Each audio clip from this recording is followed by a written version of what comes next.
Olá, meus queridos, tudo bem com vocês? E aí? Quem está presente, por favor, se manifeste aí, por gentileza.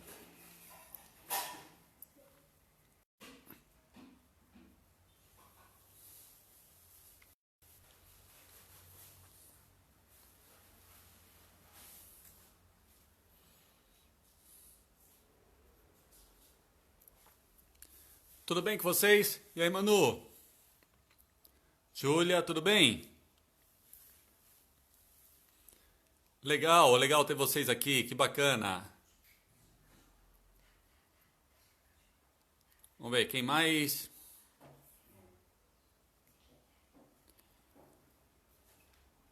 Bom, turma, vamos começar, tá? Vamos ver se entra mais gente aí, nós já... E aí, Vanessa, tudo bem? Bom tê-los aqui. Oi, Raquel! Haha, legal. Bom, Raquel, seja bem-vinda. Fala, Altman. Vanessa, legal. Muito bom, muito bom. Vamos... Legal, fala Altman. Legal, Raquel. Vamos lá, vamos começar, vai. Vamos iniciar e vai entrando pessoas aí no decorrer do vídeo e depois podem rever, né? Bom, espero que estejam todos bem. Um beijão no coração de vocês, tá? Satisfação enorme estar aqui com vocês.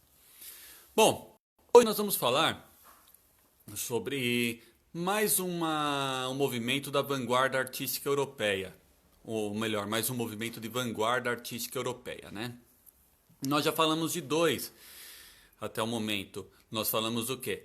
Vocês se lembram que nós falamos sobre o expressionismo alemão e nós falamos sobre o fauvismo, as feras, né? Lembram dos pintores que foram chamados de feras, né? Fauves, feras, né?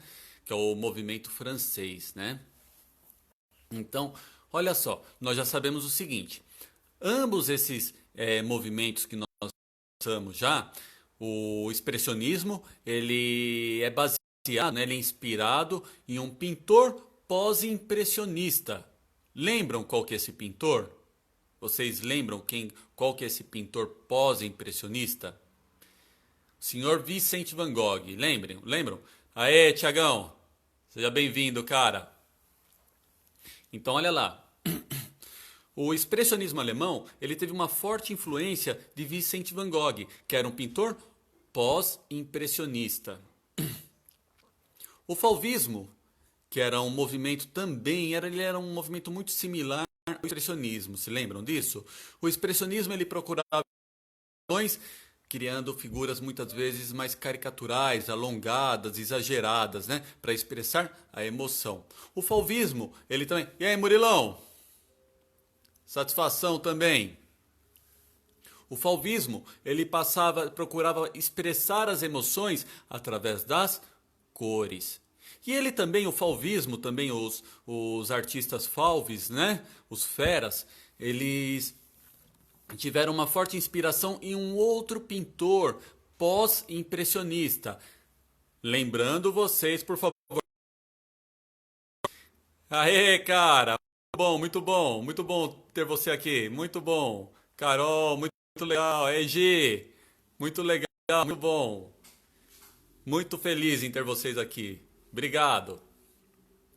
Então, olha só, os Fauves, os Les Fauves, né? Eles também tiveram inspiração em um outro artista pós-impressionista. Reforçando, por favor, nunca confunda com expressionismo. Nós já vimos em sala de aula, são movimentos completamente diferentes. Fala, Gui! Aê, garoto! Muito bom! Então, olha lá. Então, os fauvistas eles se inspiraram no Paul Gauguin, que era também um artista pós-impressionista. Agora nós vamos falar sobre um outro movimento. Vocês se lembram o que é vanguarda? A definição de vanguarda artística? Então, revendo também esse tópico, tá? Vanguarda vem de um termo... E aí, Gabriela? Muito bom! Vanguarda vem de um termo militar francês, que quer dizer avant-garde. Tá? O que é avant-garde? nada mais é do que o pelotão de frente, aqueles que vão na frente. Geralmente os que morrem primeiro. Aê, boa vitória, é isso aí, cara, é isso aí mesmo, muito show, cara, muito bom, muito bom. Parabéns, é isso aí. É isso aí, vem do termo militar francês, muito bom, show, é isso aí, garoto, muito bom. Então vamos lá. O cubismo também, ele pega outro movimento pós-impressionista, um outro pintor pós-impressionista, que nós veremos agora. E falando uma coisinha, tá bom? Nós vamos estudar no cubismo três fases. Tá? Fez três aqui? Fez três fases. Aí, ó. Ah, três, agora ficou melhor. Então, olha só, nós vamos estudar o cubismo cesariano, o analítico hermético e o sintético. Hoje nós iremos somente até o analítico hermético. Tá? Então vamos lá. O que é cubismo? Para começar, vamos ver. O cubismo ele começa, na verdade, podemos dizer que ele estreia com essa obra de Pablo Picasso, Las Demoiselles d'Avignon, em 1907. Essa obra ela já tem uma forte inspiração numa pintura de Paul Cézanne, um outro pintor pós-impressionista. Paul Cézanne já havia feito uma obra muito antes chamada Cinco Banhistas, mas nós não iremos abordar essa obra hoje, tá? Nós só falaremos abordar uma outra obra de Paul Cézanne, para entendermos a teoria do cubismo. Las Demoiselles d'Avignon, ela é inspirada, é uma obra de Picasso, inspirada nessa obra de Paul Cézanne, Cinco Banhistas. E ela é uma obra que ela foi muito negada pelas vanguardas e também por críticos de arte. Por quê? Ela foi considerada uma obra muito feia. Aí já depende de cada pessoa e da forma que vê. Mas vamos analisar bem essa obra. Vamos para uma outra figura. Olha só, mudando, meu computador é um pouquinho lento, tá? Mudou, legal. Para começar, aqui nós temos figuras em detalhes das demoiselles. E aqui do lado nós temos máscaras africanas que Picasso colecionava. Picasso ele fazia coleções de máscaras africanas. Ele era muito fã desse tipo de arte. Observe a inspiração das figuras que Pablo Picasso pintou com as máscaras. Tem uma forte influência na pintura de Picasso nesse tipo de arte africana. Deem uma olhada. Tá? Inclusive Picasso, em certo momento da vida dele, ele foi acusado de roubar. Mas isso tudo foi um equívoco, tá? Aí precisamos estudar um pouquinho mais a história do personagem Picasso. Hoje não dá tempo, não temos tempo hábil para isso, tá legal? Mas nas Demoiselles d'Avignon já temos uma grande influência das máscaras africanas. Tá legal? Então vamos lá. Muita gente acha que Picasso, por fazer formas distorcidas, ele não sabia pintar, mas isso é mentira. Ele tinha um grande conhecimento acadêmico de pintura e desenho, tá bom? Mas vamos entender, na verdade, a teoria do cubismo. Para entendermos o cubismo, nós precisamos voltar nesse chamado Paul Cézanne e observar a obra dele. Essa coisa morta, ela é um bom exemplo do que viria a ser o cubismo. Por quê? Primeiro, Cézanne ele já defendia o quê? Que as figuras eram compostas por formas.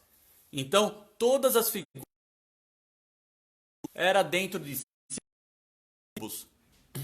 Mas não era bem essa a fonte inicial do cubismo. Observe uma coisa muito interessante. Vou mudar de figura. Na verdade, com a mesma figura, mas com um detalhe diferente. Olha só, vocês conseguem observar que a perspectiva da boca dessas louças está diferente? Olha só, essa perspectiva e olha essa perspectiva. E agora olhem só essa outra perspectiva aqui que vai entrar agora. Quer ver? Ó? Vamos fazer de novo. Perspectivas diferentes. E vamos lá. Olha só a perspectiva do prato. Completamente diferente. Cesani estava louco? Não, ele não estava, tá? O que acontece? Porque Cesani ele começou a fazer pinturas com pontos de vistas de perspectiva diferente. Qual foi a sacada dele nisso daqui? Cesani, ele percebeu o seguinte: todo pintor, todo artista, quando ele se coloca em frente a um modelo para desenhar ou pintar, o que ele faz? Ele precisa observar o modelo e voltar para a pintura. Então a cabeça do pintor, ela se movimenta. Pintura, modelo. Pintura, modelo. Tá legal? Olha que interessante. Cesani ele notou o seguinte: o pintor, ele não é uma máquina, ele nunca ia conseguir voltar para a figura no mesmo ponto que ele estava olhando antes. E ele percebeu que havia distorção na perspectiva. Realmente existia, né? E ele viu, é impossível para um pintor realmente observar sempre no mesmo ponto. Nós somos seres orgânicos e nós estamos em constante movimento. Então, essa constância no movimento cria diferentes pontos de vistas na perspectiva. Tudo bem até agora? Alguma dúvida, algum comentário pode fazer, tá bom? Vamos participar, pessoal. Olha só, aqui é um modelo renascentista. Aqui nós temos a fotografia da igreja de São Lourenço. E aqui nós temos um esquema de perspectiva dessa fotografia, onde todos os pontos convergem para um único ponto. Aqui é uma perspectiva com um único ponto de fuga. Técnica de perspectiva matemática desenvolvida no Renascimento. Lembrem-se disso, tá? Isso, Vitório, é cubismo. Nós ainda o cubismo ele surge, né? No pós-impressionismo com Cesani. Aqui não é cubismo. Aqui é um exemplo de perspectiva renascentista, desenvolvida no período renascentista, tá? O cubismo, ele vai começar a se basear naquela obra que nós conversamos agora há pouco de Cesani. Mas antes disso eu gostaria de mostrar para vocês também essa outra obra de Zurbarán. Ele era um mestre barroco, um mestre espanhol barroco. É uma outra natureza morta. Observem como que é diferente a obra feita por Zurbarán, a obra de Cesani. Observem, por favor. Olha só. Todos os pontos de perspectiva são iguais, ó. Eles obedecem a uma construção matemática perfeita. Isso daqui é a representação acadêmica. Aquilo que Cesani viu que era impossível por um pintor representar, criando diferentes pontos em perspectiva. E aí vem o quê? Os cubistas inspirados em Cesani, vamos mudar aqui. Vamos mudar de novo aí. Os cubistas inspirados em Cesani começaram a criar obras onde eles ignoravam a perspectiva. Assim como nesse retrato de mulher feito por George Braque. Quem que é o George Braque? George Braque foi um dos fundadores do cubismo junto com Pablo Picasso. George Braque e Pablo Picasso que desenvolveram a teoria do cubismo. Fala, Lico! Então, Braque junto com Picasso desenvolveram toda essa teoria de ignorar a perspectiva, inspirado em Cezanne, o pós-impressionista, assim como nós vimos anteriormente. Tá legal? Então, observem bem. Nesse retrato existem diversos pontos de vista. Você consegue ver, por exemplo, a mesma mulher quase que de perfil e também de frente. Eles ignoram a perspectiva e criam esses retratos, naturezas mortas, paisagens com a perspectiva deformada, como se ela estivesse sendo vista de diversos pontos de vista diferentes. Como se um retrato estivesse sendo visto de um caleidoscópio. Lembram aquele brinquedo com espelho onde você vê a imagem toda colorida e distorcida? Como se fosse justamente houvessem justamente essas distorções. Então, o cubismo ele é baseado nessa teoria, onde Georges Braque e Pablo Picasso desenvolveram essa ideia. Mudando agora de figura, olha só. Ambroise Vollard. Um retrato feito por Cezanne, o pós-impressionista, onde ele já buscava elementos cilíndricos e diferentes pontos de perspectiva, mas ainda de uma maneira bastante conservadora. Isso ainda não é o cubismo, é o embrião do cubismo, tá? E aqui o retrato do mesmo Ambroise Vollard, feito por Pablo Picasso. Aqui sim, já aplicando as técnicas cubistas, com toda a deformação de perspectiva possível. É muito interessante, nessa obra, quando eu falei do caleidoscópio, é praticamente como se você olhasse realmente o retrato dentro de um caleidoscópio. Como se ele fosse deformado por um jogo de espelhos. Como se você conseguisse observar a imagem, a figura, por diferentes pontos de vistas. Tudo bem até aqui? Algum comentário, por favor? Tá legal? Então vamos lá. Então aqui, ó. Retratos de mesma pessoa. Ambroise Vollard. Quem que era Ambroise Vollard? Desculpa. Ele era um grande comerciante de arte francês. Tudo bem? Muito importante. Ele lançou vários nomes da arte da vanguarda europeia também. Então aqui, um retrato feito por Ambroise Vollard por Cezanne e outro feito por Picasso. Vamos lá. E aí acontece o seguinte, até agora o que nós estamos é cubismo analítico. O que isso quer dizer? O cubismo analítico é minha cachorra, tá? Desculpa, peço desculpas, mas não dá para controlar ela é meio doidinha. Então olha só, eu tenho 3 na verdade, é que as outras 2 são mais quietinhas. O que é o cubismo analítico, que é esse que nós estamos estudando até o momento? É aquele que o artista ele se colocava diante de um tema, diante de um modelo, ele analisava o modelo e criava a pintura daquele modelo, com as distorções e perspectivas que ele julgasse necessária. Esse é o cubismo analítico. Tudo bem até aqui? Alguém tem algum comentário? Se tiver algum comentário, à vontade. Ah, e eu não falei do cezaniano, cubismo cezaniano. Deixa eu voltar um pouquinho, por favor, desculpe. Que meu computador é um pouquinho lento, tá?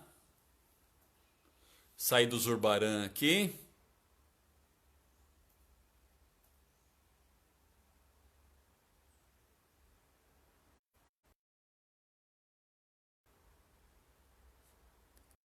Um minutinho só, por favor.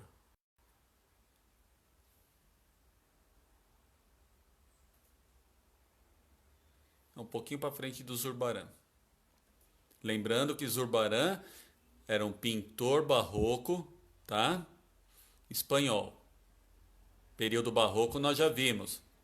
Aqui, nessa obra ainda de Braque, tem grandes influências das pinturas de Cesane, então ela ainda é conhecida como período cesaniano. Ele é analítico, mas também cesaniano, com muita influência da obra de Cesane, Paul Cesane. Tudo bem? Mas ele já é analítico, por quê? O modelo foi analisado. Analisou o modelo e criou a pintura com deformações de perspectiva. Vamos lá. Legal, Vanessa, brigadão, tá? Mas se tiverem qualquer comentário, por favor, façam. Nós já conversaremos sobre eles. Então, como nós vimos. E agora, olha só. O cubismo analítico ele se desenvolveu de tal maneira que ele alcançou uma coisa que os cubistas não queriam. Ele chegou à ação. Esse não era o objetivo dos cubistas. Essa obra ela é chamada O Guitarrista. Guitarrista, no caso, é quem toca violão, tá? Pro espanhol, guitarra é violão, tá bom? Tanto é que no inglês guitar serve tanto para guitarra elétrica quanto a guitarra acústica. O que é a guitarra acústica, né? É o que nós chamamos aqui no Brasil de violão. Tá legal? Então, essa obra de Picasso chama O Guitarrista. Só que aqui nós já não conseguimos enxergar um guitarrista. Não existe um guitarrista. E para a gente conseguir enxergar um guitarrista, talvez com muito esforço mesmo.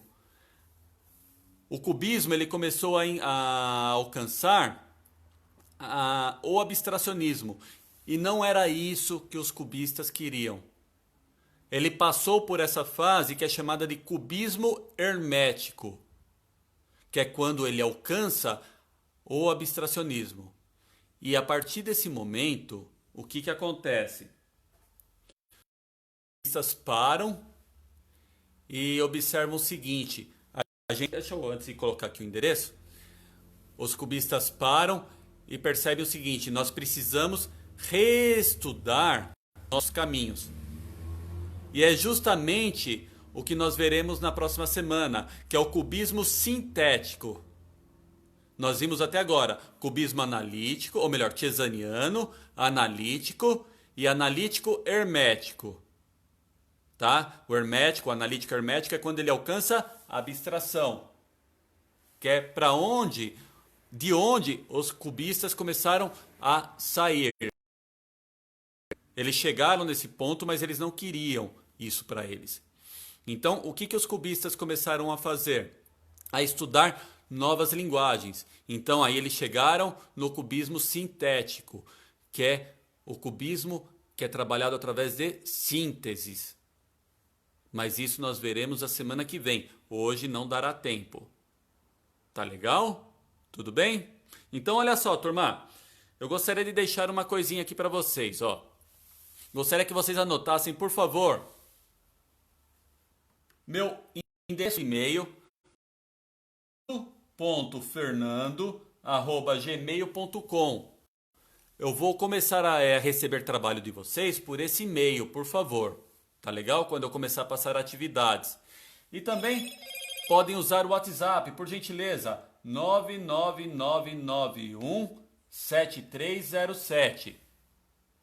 São os canais que eu vou receber as atividades e os trabalhos de vocês. Tudo bem?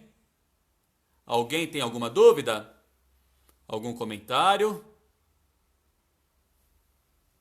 Se tiver, estou por aqui. Aproveite.